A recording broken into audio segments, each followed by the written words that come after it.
इस दुनिया में कोई भी चीज की अर्थव्यवस्था जिस पे टिकी हुई है उसका नाम है व्यापार। समझ में आया? अब सुनो कहानी व्यापारी की। अकबर के राज्य में एक दिन पूरी तरीके से खजाना खाली हो गया। अकबर के राज्य का खजाना खाली हो गया तो अकबर ने किसको बुलाता? ऐसे बुरे वक्त में किसको बुलाता अकबर? बीरबल को। बीरबल को बुलाया और पूछा, बीरबल खजाना खाली हो गया, बता क्या करना चाहिए?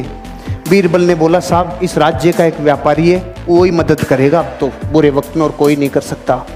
उस व्यापारी को बुलाया, व्यापारी से बोला मदद करोगे? हाँ साहब करूंगा। खजाना खोल दिया व्यापारी ने अपना। पूछा, तेरे पास इतना रुपया कहाँ से आया रे? इतना सामान कहाँ से आया रे? कि कुछ नहीं साहब, मैं टैक्स को चोरी करना जानता हूँ, कैसे कैसे चोरी होता है टैक्स। मैंने आप ही के जितने टैक्स थे ना उन्हीं में से सब बचा बचू के इतना सामान इकट्ठा कर लिया। अकबर का दिमाग खराब हो गया, टैक्स चोरी करता है। सामान तो ले लिया, इसको अपने हस्तबल में नौकरी कराओ। घोड़ों का हस्तबल है ना, वहां इसको घोड़ों की लीद उठवाओ। देखो प्रकृति, उसने सब दे दिया और इतना सच्चा बोल गया, और परिणाम क्या मिला? अस्तबल। किसी को कंप्लेन नहीं, किसी से कुछ नहीं बोला, उसने संभावनाएं खोजना चालू की। अब क्या संभावनाएं? क्योंकि व्यापारी असली डीएनए होता है ना, व्यापारी वो संभावना खोजता है। अब उसका क्या काम था? घोड़ों की लीद उठाने का काम।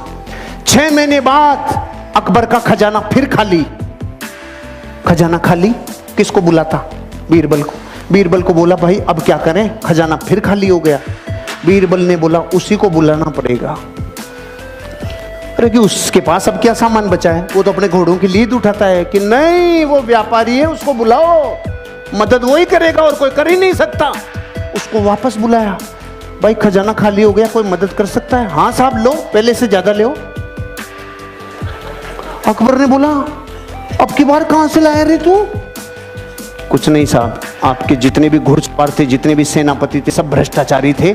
सारे भ्रष्टाचारियों को बोला तुम्हारी पोल खोल दूंगा, मुझे सही मुद्राएं, सोने की मुद्राएं देते जाओ, नहीं तुम्हारा गेम ओवर। वहीं से कमा लाया मैं तो भाई साहब। अकबर का गुस्सा चरम सीमा पे। इसको समुद्र के किनारे छोड़ के आओ जहां पे जहाज गिनेगा। इसका सारे दिन एक ही काम है, जहाज गिनेगा, कितने आए कितने गए। ठीक है भाई साहब, वो वहां गया। 6 महीने बाद अकबर का खजाना फिर खाली। अकबर ने बोला, बीरबल अब क्या करें? उसी को बुलाना पड़ेगा।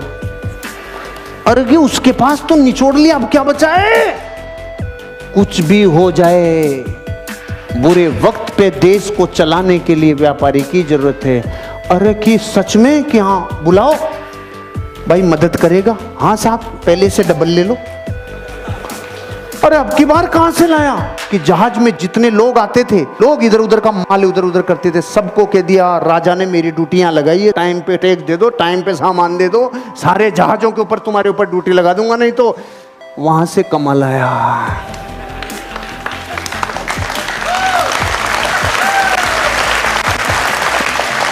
अगर मूर्ख होता और डीएनए व्यापारी का नहीं होता तो रोता रे। घोड़ों की लीद में से सामान निकाल लाया, जहाजों को गिनने में से सामान निकाल लाया। इसे कहते हैं धरती का असली व्यापारी, जो इंसान अपनी जिंदगी में संभावनाओं को गोबर में से भी निकाल लाए। और वो हैं करम फूटे धरती के, जिनके पीढ़ियों से कई सामान आ गए लेकिन उसने बत्ती लगा के रख दी। जो संभावनाएं खोजेगा दुनिया में वही बापू बनेगा। संभावनाएं खोजो, ये व्यापार में अनंत संभावनाएं हैं।